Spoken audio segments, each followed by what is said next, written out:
Hi, I'm Doug Fields, and I want to thank you for listening to this audio training from Youth Leader Training on the Go. Good questions build healthy youth ministries. Here are 3 action steps to become a more effective communicator. The first action step starts with the heart. Recognize that good questions overflow from a heart for God. Good youth ministry starts with the heart. If your heart is listening to God's promptings, you'll have Spirit-led questions to ask. The sensitivity of the Holy Spirit is a crucial element of good questions. Now, when you're spiritually dry, you can become a dud with students. I know that when I'm dry, I'm a dud. I still ask questions, but they're typically superficial when I'm not experiencing the depth in my relationship with God. They're simple questions like, how are you doing? What happened at school this week? Kind of boring. But when you feel God's love in your life, you're more able to communicate care for students. God's presence in your life will move beyond your words to your whole demeanor, your body language, your eye contact will come across in a more powerful way. A love for God ignites the right type of questions. A second action is to practice the power of silence. I believe that youth workers talk way too much when they're around teenagers. Hey, how's it going? Then we often don't even wait for an answer before we launch into a story about ourselves or something trivial. But genuine listening is the best way to communicate authentic concern for students. As a student is talking, be silent. Don't feel the pressure to have the right band-aid answer for their issue. Listen, pause, be silent, nod, communicate non-verbally that you hear what is being said, show compassion with your eyes, listen for the real needs which are often masked in the details of a story. When you're silent, you can be focused to read their nonverbal communication. What is their body language telling you? Are they dejected? Are they excited? Are they forced to be there? What are their eyes saying? Are they ashamed, sad, lonely? One of the skills I'm working on is to ask questions and then be still, no matter how the student responds. A pause or silence may be awkward, but I'm trying to let it happen. Recently, a girl in our youth ministry wore a rainbow pride necklace to church one Sunday, which could have been a statement about her sexual orientation.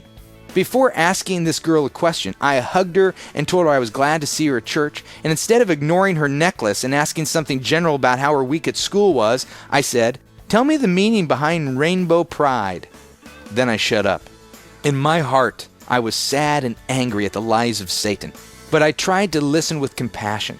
When she was done telling me about her exploration of the gay lifestyle, I asked another question. Tell me what you're learning about yourself through this exploration stage. Then I listened some more. In the back of my mind, I had scriptures ready to go. I had a mini lecture prepared. But I knew that this confused girl understood what she was doing was wrong, and this moment was about listening and caring. I asked a few more questions that pushed her to go deeper into the whys of her lifestyle choice. And then I said 3 things. 1, I love you.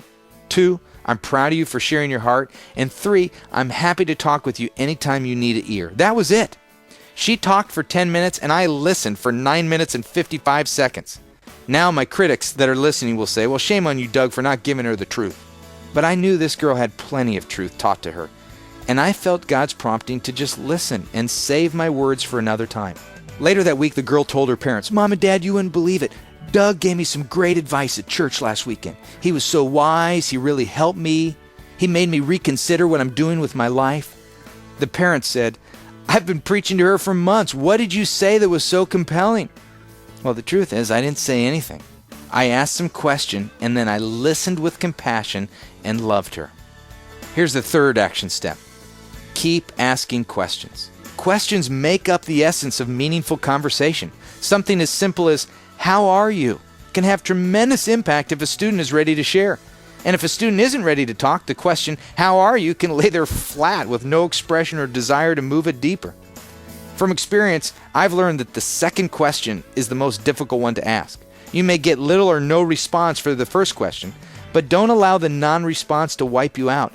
Always go for a follow-up question. Sometimes a lack of response is a cry for attention. As odd as that might appear, it's true. Ask several questions before you give up. Asking the questions that break the ice can begin positive dialogue. Asking several questions in an attempt to get to know a student can build a feeling of acceptance. Asking questions can be more than just helping students get connected. Asking questions is a great way to teach about God's love. I've seen more spiritual growth happen in a student's life through asking questions and listening than through preaching. Telling someone exactly what they need to know is ineffective for several reasons, and here's two. One, the learner is passive. They're not an active part of the experience. And two, the learner isn't convinced they need the truth, and therefore the lesson doesn't stick. Asking questions when teaching can make a passive listener an active participant and help them understand why they need the truth. A good question forces the learner to think. This is the route towards spiritual growth. Thanks for taking the time to listen and learn how to ask great questions. And thank you for loving God and pointing students toward a life-changing relationship with Jesus. Thanks for doing what you do.